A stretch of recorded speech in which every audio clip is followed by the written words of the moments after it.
जे भूजल आहे ते त्याची जी पाणी पातळी आहे त्या भूजल पातळीचे अभ्यास करण्यासाठी आपण गावनिहाय काही विहिरी आणि बोरवेल निवडलेले आहेत. त्या विहिरींचे सर्वेक्षण आपल्याला करायचे आहे. त्यासाठी सर्वांना गुगल फॉर्मची एक लिंक मिळालेली आहे.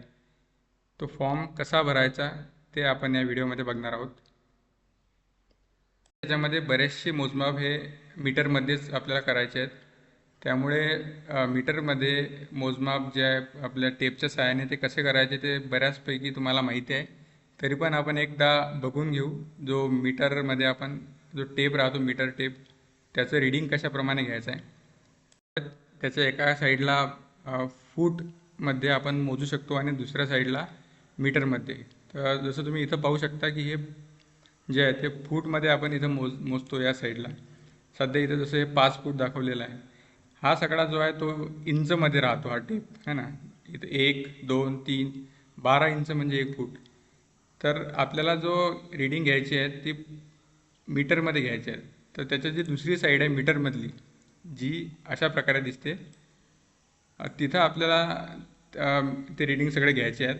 इथं उदाहरणार्थ तुम्ही पाहू शकता की हे सध्या 2 मीटरवर इथं लिहिलेलं आहे. 2 मीटर, यम म्हणजे मीटर. तर उदाहरणार्थ आपली जे व्यास आहे तो 2.4 आला म्हणजे इथं आला है ना. 2 मीटर आणि 40 सेंटीमीटर हे सेंटीमीटरमध्ये आहे. 10 सेंटीमीटर, 20 सेंटीमीटर, 30 40 अशा प्रकारे.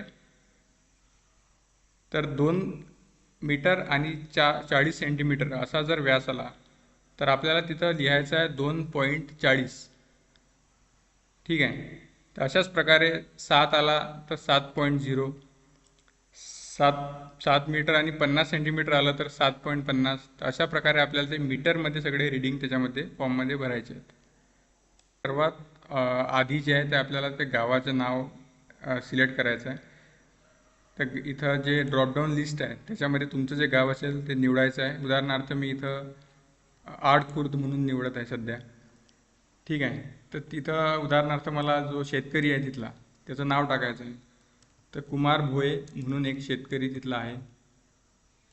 ते शेतकऱ्याचं त्यांनी तिथं नाव टाकायचं आहे. मराठीत टाकू शकता, इंग्लिशमध्ये पण टाकू शकता. त्याचा जो सर्वे नंबर आहे गट नंबर तो तिथं भरायचा आहे. इथं सध्या मी 10 लिहिलेला आहे. त्याच्यानंतर जे विहिरीचा प्रकार आहे इथ दोन, एकतर आपण विहीर घेत आहे किंवा बोरवेल घेत आहे. तर ती विहीर असेल तर विहीर निवडा, बोरवेल असेल बोरवेल निवडा. त्यानंतर जे संबंधित विहीर आहे जे आपण जिचा माहिती भरत आहे तिथल्या जो शेतकरी आहे त्या शेतकऱ्याचा मोबाईल नंबर इथं टाकायचा आहे. जमिनीपासून घ्यायची आहे. जमिनीपासून विहीर किती खोल आहे त्यासाठी आपला टेप आतमध्ये सोडायचा आणि जीही काही खोली येईल, उदाहरणार्थ जर बांधलेली विहीर असेल तर हे जी बांधकाम आहे जमिनीच्या वरचं ही जमिनीच्या खाली आपल्याला खोली घ्यायची आहे. वर जर बांधलेली असेल उदाहरणार्थ 1 मीटर असेल बांधलेली आणि पूर्ण जे कठड्यापासून खालपर्यंत टेप सोडल्यानंतर 11 मीटर जर भरत असेल आणि बांधलेली 1 मीटर त्याच्यामधून वजा करायची म्हणजे 10 मीटर आपली जी जमिनीपासून खोली आहे विहिरीची ती येईल. तर उदाहरणार्थ मी इथे टाकतो आहे 10 मीटर. जो आपण त्याच्यानंतर इथं टाकायचं आपल्याला पॅरापेट म्हणजे जमिनीपासून जे कठड्याची उंची ते हे फक्त त्या विहिरींसाठी आहे जे बांधलेले आहेत. ज्या विहिरी बांधलेल्या नाहीत तिथे इथं 0 टाकायचं आहे आपल्याला. तर उदाहरणार्थ विहीर बांधलेली आहे जसं आपण बघितलं आणि 1 मीटरचं वरती बांधकाम आहे जमिनीच्या वरती. तर मी इथं 1 टाकत आहे, 1 मीटर बांधकाम आहे. त्याच्यानंतर आपल्याला विहिरीचा व्यास घ्यायचा आहे. त्यासाठी विहिरीची जी आतल्या बाजूला आहे तो आतल्या बाजूला टेप लावायचा. उदाहरणार्थ इथं टेप लावून घ्यायचा आतल्या बाजूला कोणाला तरी सोबत घेऊन आणि अशा प्रकारे जी ही त्याची व्यास येईल तो व्यास इथे आपल्याला टाकायचा आहे. उदाहरणार्थ 4.5 म्हणजे 4 मीटर 50 सेंटीमीटर असा व्यास आला तर तिथं 4.5 असं आपल्याला टाकायचं आहे.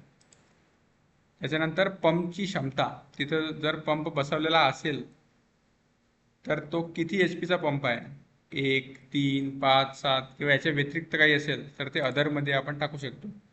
आणि जर पंप बसवलेला नसेल तर अदरमध्येच 0 टाकायचा आहे. ठीक आहे. उदाहरणार्थ माझ्या केसमध्ये तिथं 3 HP पंप बसवलेला आहे. ठीक आहे. तर तो पंप कुठल्या प्रकारचा आहे? जर पंप बसवलेला असेल तर कुठल्या प्रकारचा पंप आहे? पाणबुडी आहे, पेट्रोल डिझेल पंप आहे, सोलार पंप आहे किंवा पंप बसवलेला नाही. ह्याच्या व्यतिरिक्त कुठला पंप असेल तर तो अदरमध्ये टाकायचा आहे. त्याच्यानंतर आपल्याला त्याची जो पंप आहे त्याची विसर्ग क्षमता मोजायची आहे. तरी कशी मोजायची? त्याचा एक सोपा उपाय म्हणजे मोटर चालू असताना एक बकेट त्याच्या खाली लावायची. ज्या बकेटचा जो व्हॉल्यूम आहे आपल्याला माहीत आहे की या बकेटमध्ये 20 लिटर पाणी जातं. तर ती 20 लिटरची बकेट आहे तर ती तिथं पंप खाली लावायची, पंप चालू असताना पाण्याखाली. आणि आपला जे मोबाईल आहे त्याच्यामध्ये आपलं टायमर असते, ते टायमर ऑन करून घ्यायचं. ते तेव्हा ऑन करायचं जेव्हा आपण बकेट तिथं लावतो. तर आपल्याला 2 गोष्टी भेटतील की बकेट भरण्यासाठी किती वेळ लागला. उदाहरणार्थ 20 लिटरची बकेट आहे आणि ती 4-5 सेकंदात पूर्ण भरत आहे उदाहरणार्थ. तर 20/5 हा झाली त्याची विसर्ग क्षमता लिटर पर सेकंदमध्ये. तर 20/5 जे आहे ते येते 4. तर मी तर 4 लिहितो. ठीक आहे, 4. तर जनरली हे आपल्याला मोजावेच लागते तिथं जाऊन, किंवा जर तुम्हाला तिथल्या शेतकऱ्याला माहिती असेल तर त्या प्रकारे टाकायचे. त्याच्यानंतर काही रिमार्क असेल तर तो रिमार्क इथं लिहायचा आहे. हे जे आहे रिमार्क, टिप्पणी, हे ऑप्शनल आहे. हे तुम्ही नाही लिहिलं तरी चालेल. त्या ठिकाणी तिथली परिस्थिती पाहून जर काही तुम्हाला वाटलं आणखी त्याच्याबद्दल सांगायचं, उदाहरणार्थ ती विहीर कोरडी आहे तर तुम्ही इथं लिहू शकता की विहीर कोरडी आहे. किंवा त्या विहिरीवर, त्या विहिरीपासून जो पाणी आहे, विहिरीचं पाणी, त्याचा कुठलाही उपयोग होत नाही, पिण्यासाठी होत नाही, शेतीसाठी होत नाही, अशा ठिकाणची जी विहीर आहे तर तसं तुम्ही त्यामध्ये टाकू शकता.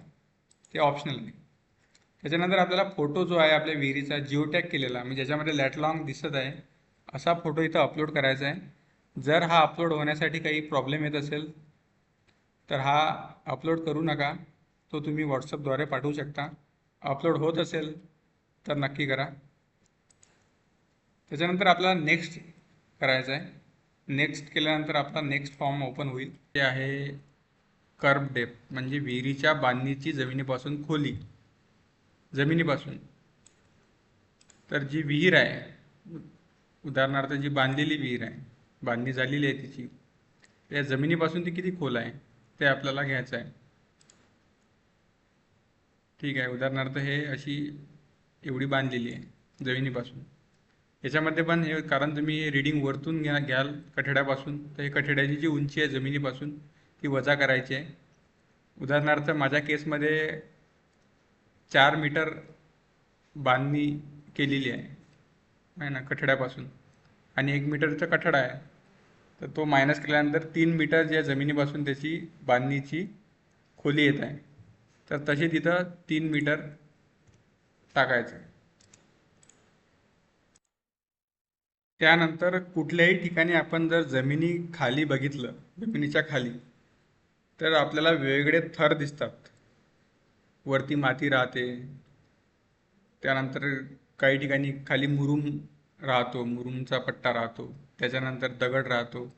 वेगवेगळ्या ठिकाणी हे वेगवेगळे थर आढळतात. आपल्या भागामध्ये दगड जो आहे खाली, मातीचा थराखाली, तो प्रामुख्याने पाहायला मिळतो. तर आपल्याला ते जे जमिनीखालील जे थर आहेत त्यांची जी खोली आहे जमिनीपासून, ती मीटरमध्ये इथं लिहायची आहे वेगवेगळ्या थरांची. जसं पहिला थर आहे मातीचा थर, तर तिथं जे मातीचा थर आहे किती मीटरचा आहे, 1 मीटर आहे, अर्धा मीटर आहे, 2 मीटर आहे, ते तुम्ही जर बांधलेली विहीर नसेल तर तुम्हाला लगेच दिसून जाईल. ते तुम्ही टेपच्या सहाय्याने मोजू शकता. जर बांधलेली असेल विहीर तर तिथल्या शेतकऱ्यांना तुम्ही विचारू शकता. साधारणतः जी मातीचा थर राहतो तिथपर्यंतच आपण विहीरची बांधणी करतो. किंवा तुम्ही आजूबाजूला जर कुठली विहीर असेल त्याच्या आजूबाजूला जी बांधलेली नाही आहे, तिचा थर बघू शकता की किती मीटरपर्यंत तिला माती आहे. किंवा आजूबाजूला नाला असेल, नदी असेल, त्याच्यातही आपल्याला ते थर दिसतात. किंवा शेतकऱ्यांना विचारू शकता आणि ते मोजून आपल्याला ते टाकायचं आहे की जमिनीपासून जी मातीचा थर आहे तो किती किती आहे. उदाहरणार्थ माझ्या केसमध्ये 2 मीटर आला तर मी इथं 2 मीटर टाकणार. त्याच्यानंतर जर मुरुमाचा थर असेल तिथं मातीचा थर संपल्यानंतर खालच्या साईडला, तर तो किती मीटरचा आहे ते आपल्याला टाकायचं आहे. मुरुमामध्ये मग एक सॉफ्ट मुरुम राहतो आणि एक हार्ड मुरुम राहतो. तर सॉफ्ट जर दोन्ही प्रकारचे मुरुमाचे थर आढळले तर ते टाकायचे आहेत, किंवा एकच सॉफ्टच राहिला किंवा हार्ड मुरुमच राहिला तर त्याप्रमाणे टाकायचं आहे. उदाहरणार्थ माझ्या केसमध्ये सॉफ्ट मुरुम लागला नाही, हार्ड मुरुम आहे तिथं 1 मीटरचा, तर मी इथं 1 मीटर टाकणार. त्याच्यानंतर दगडाचा जो थर आहे त्याच्या खाली दगडाचा थर आहे का, आहे तर मग तो किती मीटरवर आहे. ठीक आहे, याच्या खाली आहे हे सगळं. म्हणजे वरून आपण पाहतो आहे की 2 मीटर आता मातीचा थर आला, त्याच्यानंतर 1 मीटर मातीचा थर जिथं संपतो त्याच्या खाली 1 मीटर हार्ड मुरुम लागला उदाहरणार्थ. त्याच्यानंतर उदाहरणार्थ त्या ठिकाणी जो सॉफ्ट रॉक आहे, मऊ दगड, खडक, तो आहे नाही, तर मी तर 0 टाकणार. आणि सरळ मुरुमानंतर जो आहे कठीण खडक लागला तिथं त्या विहिरीत, आणि तो आहे किती आहे, तर मग आधी आपण टाकला आहे 2 मीटर मातीचा थर, त्याच्या खाली 1 मीटर मुरुम म्हणजे 3 मीटर. आणि आपली जी खोली आपण टाकली आहे विहिरीची ती आहे 10 मीटर पूर्ण जमिनीपासून. त्याचा अर्थ काय आहे, तर 2 आणि 1 3, म्हणजे 3 मीटर हे थर आहेत आणि जो उरलेला आहे म्हणजे 7 मीटर, तो जो आहे तो दगडाचा थर आहे, कठीण दगडाचा. तर मी तर टाकणार की 7 मीटर दगड आहे. ठीक आहे, त्याच्यानंतर आपल्याला नेक्स्ट करायचं आहे. नेक्स्ट केल्यानंतर जो फॉर्म ओपन होते त्याच्यामध्ये काही माहिती आपल्याला भरायची आहे, जी हायड्रोजिओलॉजीची आहे, जलभूशास्त्राची. त्याच्यामध्ये वॉटर सिपेज डेप्थ, विहीर जेव्हा खोदल्या गेली किंवा सध्या त्या विहिरीला जे झरे आहेत पाण्याचे ते कुठल्या खोलीवर आहेत. पहिला झरा जो आहे जिथून त्या विहिरीला पाणी त्या विहिरीला लागलं आहे तो किती मीटरवर आहे. उदाहरणार्थ इथं आपल्याला 3 ऑप्शन आहेत. पहिला झऱ्याची जमिनीपासून खोली मीटरमध्ये, नंतर दुसऱ्या झऱ्याची आणि तिसऱ्या झऱ्याची. तर हे तिथल्या विहिरी जे तुम्ही सर्वेक्षण करताय त्या विहिरीवर अवलंबून आहे. तिथं अशा प्रकारे एकपेक्षा शिल्लक झरे आहेत की एकच झरा आहे, तर जर त्याप्रमाणे ते टाकायचं आहे. उदाहरणार्थ जो आहे 7 मीटरवर पहिला झरा आहे उदाहरणार्थ, तर मी इथं टाकणार 7 मीटरवर. आणि एकच ठिकाणून तिथं त्याला पाणी भेटतं आहे 7 मीटरवरून, तर मी इथं 0 आणि इथं पण 0 टाकू शकतो. ठीक आहे, किंवा तुम्हाला जर तिथं आढळलं तर तुम्ही इथं टाकू शकता त्याप्रमाणे जमिनीपासून किती खोलीवर आहे ते. त्याच्यानंतर आपण नेक्स्ट करणार तो आहे त्याच्यामध्ये आपल्याला पीक व सिंचन संबंधित माहिती टाकायची आहे. सर्वात अगोदर त्याच्यामध्ये ज्या महिन्यात आपण हे नोंद घेत आहे, सर्वेक्षण करत आहे, तो महिना तिथं सिलेक्ट करा. उदाहरणार्थ हा मार्च महिना चालू आहे, मी इथं मार्च सिलेक्ट करतो आहे. या महिन्यांमध्ये जे तिथली परिस्थिती आहे ते आपल्याला इथे टाकायची समोर. त्याच्यामध्ये पहिला जो ऑप्शन आहे तो आहे एकूण क्षेत्रफळ. ती जी विहीर आहे त्या विहिरी ज्या शेतकऱ्याची आहे त्या शेतकऱ्याची त्या ठिकाणी किती जमीन आहे, टोटल पूर्ण क्षेत्रफळ त्याचं शेतीचं किती आहे ते आपल्याला इथे टाकायचं आहे. उदाहरणार्थ त्याच्याकडे 5 हेक्टर जमीन आहे माझ्या केसमध्ये, ज्याची विहीर आहे त्या शेतकऱ्याची 5 हेक्टर तिथं जमीन आहे. त्याच्यानंतर त्याच्यामध्ये त्यांनी कुठल्या कुठल्या प्रकारची पिकं सध्या लावलेली आहेत. सध्या या महिन्यामध्ये कुठला महिना, मार्च महिना आपण सिलेक्ट केला आहे, तर मार्चमध्ये ज्या दिवशी मी हे सर्व सर्वेक्षण करत आहे त्या शेतात मला कुठले पिकं दिसत आहे. एकही असू शकते, दोन्ही असू शकतात, 3 असू शकतात, 3पेक्षा जास्त येऊ शकतात. इथं तुम्हाला 3पर्यंत पिकं टाकायची आहेत. उदाहरणार्थ माझ्या केसमध्ये त्या शेतकऱ्यांनी गहू लागवड केलेली आहे सध्या त्याच्या शेतामध्ये. कुठल्याही स्टेजला तर गहू असू शकते, सध्या लावलेला असू शकते, सध्या तर म्हणजे कापणीवरच येईल तो काही दिवसात. तर गहू तिथं लागलेला आहे. किती लागलेला आहे, त्याचं क्षेत्र किती आहे पिकाचं, गव्हाचं, सध्या या गहू लावलेला आहे. उदाहरणार्थ 1 हेक्टरमध्ये त्यांनी गव्हाची लागवड केलेली आहे. मग या गव्हासाठी या महिन्यामध्ये, मार्च महिन्यात, एक साधारणतः जेव्हा जेव्हा शेतकऱ्यांनी पाणी दिलेलं आहे गव्हाला, तर किती तास पंप त्याचा चालू होता एका दिवसामध्ये, दिवसाला पंप किती तास चालू आहे, किती तास. तर उदाहरणार्थ तो एक ॲव्हरेज 4 तास पंप त्याचा चालू राहतो दिवसाला, जेव्हाही तो पाणी देतो. त्यानंतर चालू महिन्यात म्हणजे मार्चमध्ये एकूण किती दिवस सिंचनासाठी पंप चालू आहे. जो गहू लावलेला आहे 1 हेक्टरमध्ये, त्याला त्यांनी या महिन्यात किती दिवस पाणी दिलं आहे, 4 दिवस, 5 दिवस, 10 दिवस, ते इथं टाकायचं आहे. उदाहरणार्थ शेतकऱ्यांनी 2 वेळा पाणी दिलं आहे, 3-3 दिवस, एक 3 दिवस दिलं आणि दुसरं 15 दिवसांनी 3 दिवस दिलं आहे. तर असे टोटल 6 दिवस त्यांनी गव्हाला पाणी दिलं. तर मी तर 6 टाकणार. याचा अर्थ काय आहे, तर 1 हेक्टर गव्हासाठी 6 दिवस पाणी दिलं गेलं एका महिन्यात. आणि त्या 6 दिवसांमध्ये प्रत्येक दिवशी एक ॲव्हरेज ती जी पंप आहे तो 4 तास चालू होता. त्याच्यानंतर दुसरं जर तिथं काही पीक असेल याच्या व्यतिरिक्त, ते आपल्याला ते टाकायचं आहे. आणि त्याचप्रमाणे इथं सर्व माहिती भरायची आहे की ते पीक कुठलं आहे, त्याची क्षेत्र किती आहे, किती क्षेत्रात ते लागवड झालेली आहे, त्या पर्टिक्युलर पिकासाठी किती तास दिवसाला साधारणतः पंप चालू होता किंवा चालू आहे, आणि किती वेळा त्याला किती दिवस पाणी दिलं गेलं या महिन्यात. तर हे अशा प्रकारे आपल्याला टाकायचं आहे तिथे माहिती. उदाहरणार्थ माझ्या केसमध्ये तिथं एकच पीक घेतलं गेलं आहे, गहू. काही ठिकाणी दोन्ही असतील, तिन्ही पीक असतील, तर तिथली जी परिस्थिती आहे त्या परिस्थितीनुसार ते आपल्याला ॲट ॲक्च्युअल भरायचं आहे. ठीक आहे. रिमार्कमध्ये तुम्ही काहीतरी लिहू शकता जर तिथल्या परिस्थितीनुसार तुम्हाला काही रिमार्क द्यायचा असेल. हे ऑप्शनल आहे, नाही लिहिलं तरी चालेल. याच्यानंतर जो महत्त्वाचा पार्ट आहे तो आहे वॉटर लेवल. मार्च महिन्यात ज्या दिवशी आपण हे सर्व फॉर्म भरत आहे त्या दिवशी आपल्याला तिथली पाण्याची पातळी आहे, त्याची जमिनीपासून जी खोली आहे ती मीटरमध्ये इथे टाकायची आहे. उदाहरणार्थ मी कठड्यापासून टेप सोडला आणि पाण्यापर्यंत, जिथं पाण्याची लेवल आहे त्या लेवलपर्यंत, आणि इथं रीडिंग आला 8 मीटर.